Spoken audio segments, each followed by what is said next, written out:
She laughed when she said it. That's the part I keep coming back to. Not a nervous laugh. Not the kind that slips out when someone says something they didn't mean to say. It was a real laugh. The kind that comes from deep in the belly, easy and relieved, like she'd finally put down something heavy she'd been carrying for years.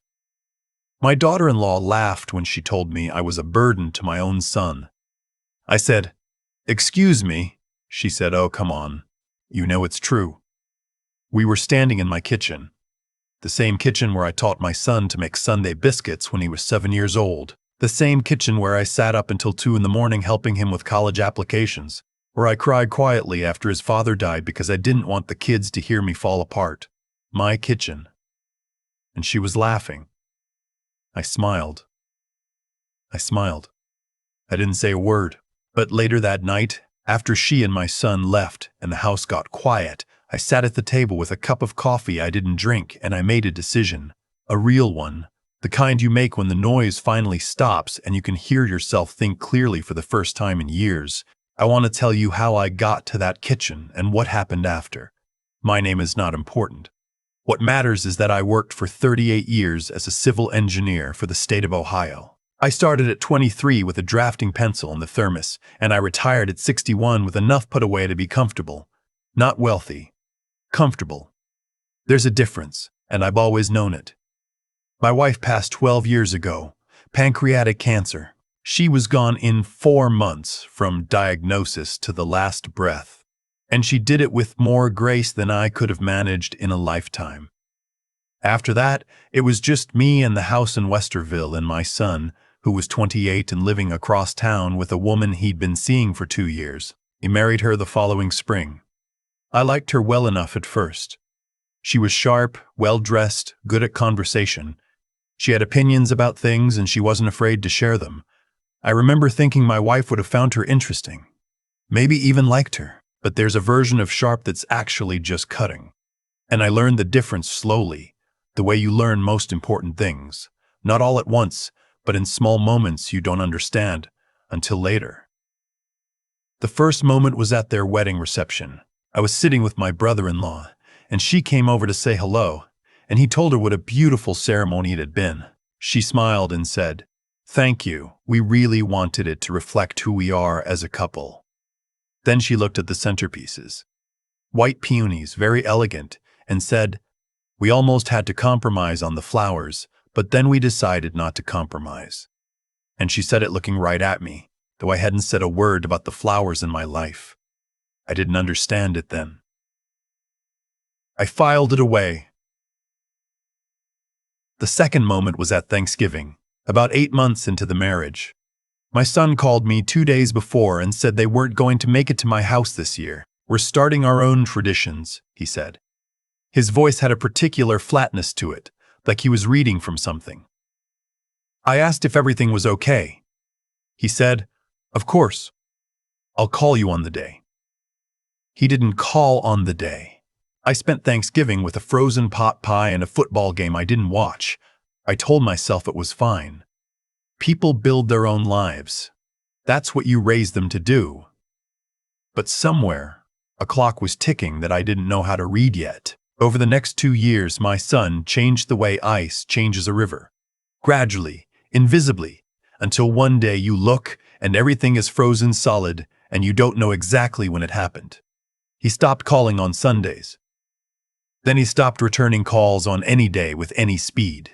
When I came to visit, which I only did when invited, because I was careful not to be the kind of parent who showed up uninvited, his wife was always perfectly pleasant, in a way that left no warmth behind.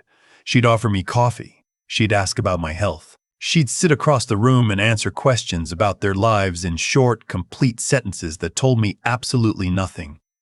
My son would watch her when she spoke. Not the way a man watches someone he loves. The way a student watches someone he loves. The way a student watches someone he's afraid of disappointing. The thing about watching someone change is that you start to second-guess your own memory. Was he always like this and I didn't notice? Did I do something? Was I the problem?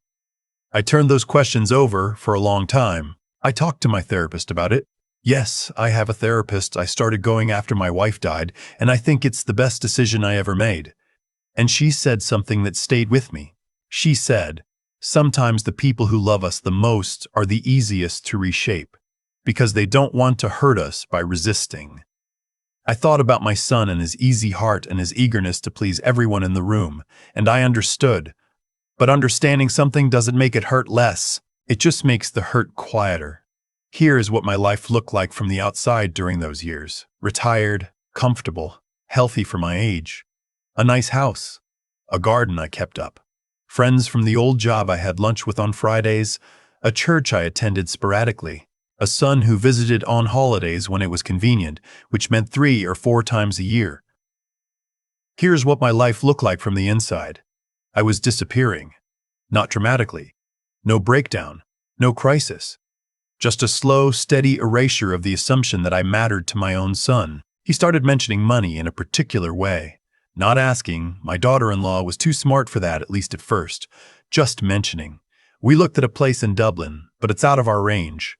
We've been wanting to do the kitchen renovation, but you know how it is. Long pause. Me saying nothing. Her watching. Then it became more direct. My son called me one evening. She wasn't on the call, which told me she'd sent him, and asked whether I'd thought about the future. I said I had my affairs in order if that's what he meant. He said that wasn't what he meant. He said, I just mean a lot of parents help out when they can, when they have means. I said I'd think about it. I didn't sleep that night. Not because I was angry, because I was sad in a way I hadn't been since I sat in a hospital parking lot after my wife died and couldn't make myself drive home. I had raised a kind boy.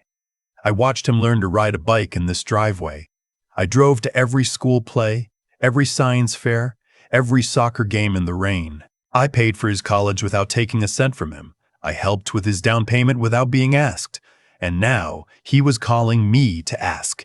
In the careful language his wife had probably coached, whether there was more where that came from. I transferred $20,000 to his account the following month.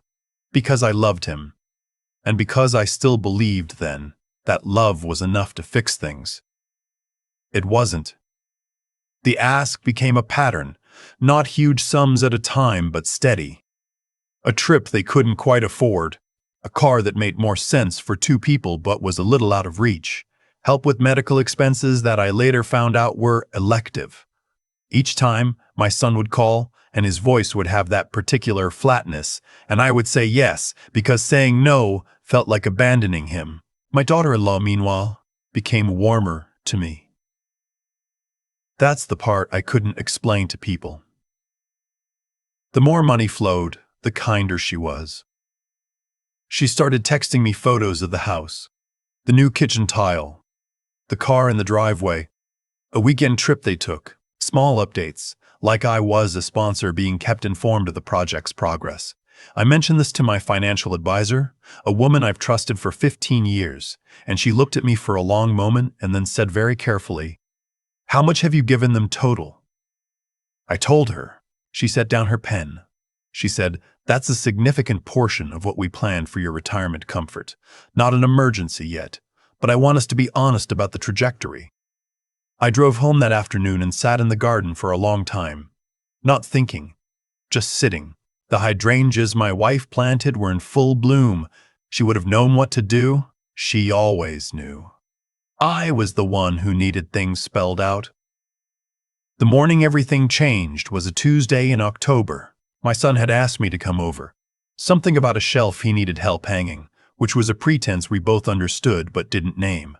When I got there, his car was in the driveway, but he wasn't answering the door. I let myself in with the key I'd had since before their marriage, the one I'd used exactly twice in 5 years, and I found my daughter-in-law in the kitchen. She didn't hear me come in. She was on the phone. I heard her say, "He'll do whatever." My son asks him.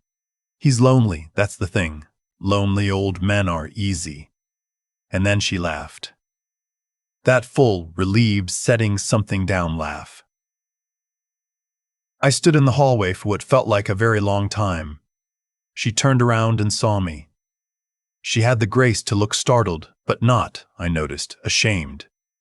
She had the grace to look startled, but not, I noticed, ashamed.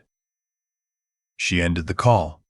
She looked at me, and then, and this is what I will never forget, she lifted her chin a little and said, "How long have you been standing there?" Not "I'm sorry." Not "let me explain." Just "how much do you know?" I said, "Long enough." She said, "I hope you're not going to make this into a whole thing." I almost laughed. I came very close. Instead, I said, "Is my son here?" She said he'd gone out for a few minutes. I nodded. I went to the kitchen table and I sat down, and she stood across from me, and for the first time in 5 years there was no pretense between us, no coffee being offered, no pleasant questions about my health, just two people who finally understood each other completely. She said, "Look, we have a life to build. That's all this is." I said, "I know." She said, "He loves you." I said, "I know that too." My son came home 20 minutes later. He looked at his wife, then at me, and he understood immediately that something had shifted, though I could see he didn't know what. He asked if everything was okay. She said, "Of course," before I could answer. I stayed for another hour. We talked about nothing. I hung the shelf. I drove home. That evening I called my attorney. His name is not important either, but he's a man I've known for 30 years. A careful, unhurried man who once helped me settle my wife's estate with so much gentleness I nearly cried in his office. I told him what I'd heard. I told him what I'd given. I told him what I'd given. I told him what I'd wanted to do. He said, "All right, let's be very deliberate about this." We were. I want to be honest with you. I did not do what came next out of anger. I want to be clear about that, because it matters to me. Anger is a fire that burns the person holding it as much as anything else, and I have tried, in the 12 years since my wife died, not to make decisions from a place of burning. I did what I did because I finally understood that I had been confusing love with compliance. That every time I said yes to a phone call with that particular flatness in my son's voice, I was not being a good father. I was being a resource. And no one, not even someone you love more than your own comfort, gets to make you a resource without your knowledge. My attorney helped me restructure. My will was updated. The automatic transfer I'd set up, a standing monthly amount I'd never told my financial advisor about, which she discovered and very gently confronted me about, was canceled. The house, which I'd considered putting in my son's name for simplicity, remained in my name. I put a significant portion of my savings into a trust structure my attorney recommended, not inaccessible, not cruel, simply structured in a way that required conversation, not assumption. I also stopped answering the phone for a week. I'm not proud of that last part, but I'm not ashamed of it either. I needed a week to hear my own thoughts without someone else's voice in the room. I worked in the garden. I had lunch with my friends from the old job. I called my therapist, and we had a long session that left me tired but clean, the way a good storm leaves the air. At the end of the week, I called my son. He answered on the first ring. That itself told me something. I said, "I'd like to have dinner. Just the two of us." There was a pause. He said, "Is everything okay?" I said, "I'd like to see you." He came 2 nights later. I made the biscuits. I made his mother's chicken soup, the one she used to make when he was sick as a kid, because I wanted him to remember that this was still his home and I was still his father. We sat down and we ate, and for a while we talked about ordinary things. The weather. A book I'd been reading, how his work was going. Then he said, "Dad, what happened?" She said, "You came over and something seemed." I put down my spoon. I looked at my son who used to fall asleep on my chest when he was 4 years old, my son who cried at his mother's funeral with his whole body, my son who I would still walk through fire for even now. And I told him what I heard. I didn't perform it. I didn't dress it up with anger or disappointment. I just told him what his wife said, and what she laughed like when she said it, and what I saw in his face those last 2 years when she spoke and he watched. He was quiet for a very long time. Then he said, "Dad, and his voice broke, and he stopped. I waited. He said, I didn't know she said that. I said, I believe you. He said, but I think I knew something. I think I let myself not know. That was the most honest thing he'd said to me in 2 years. I recognized him again in it. My son. The boy who came to me at 12 years old and admitted he'd cheated on a test and cried harder about it than the teacher ever could have made him. He always had a hard time lying, even to himself. Eventually, the truth just leaked out of him. I said, I know. We talked for 4 hours. We didn't solve everything. You don't solve 4 years over one bowl of soup. But we talked, really talked, for the first time since before he married her. And when he left, he hugged me for a long time in the doorway, and I held on. What happened after is less dramatic than you might expect, and I think that's right. My son is in counseling now. Individual counseling, which he started on his own, which I take as a sign. He told me 2 months after that dinner that he and his wife were having serious problems. I did not say I was sorry because I wasn't, but I also did not celebrate. I just asked him whether he was okay. He said, I'm working on figuring that out. I said, that's enough. My daughter-in-law called me once.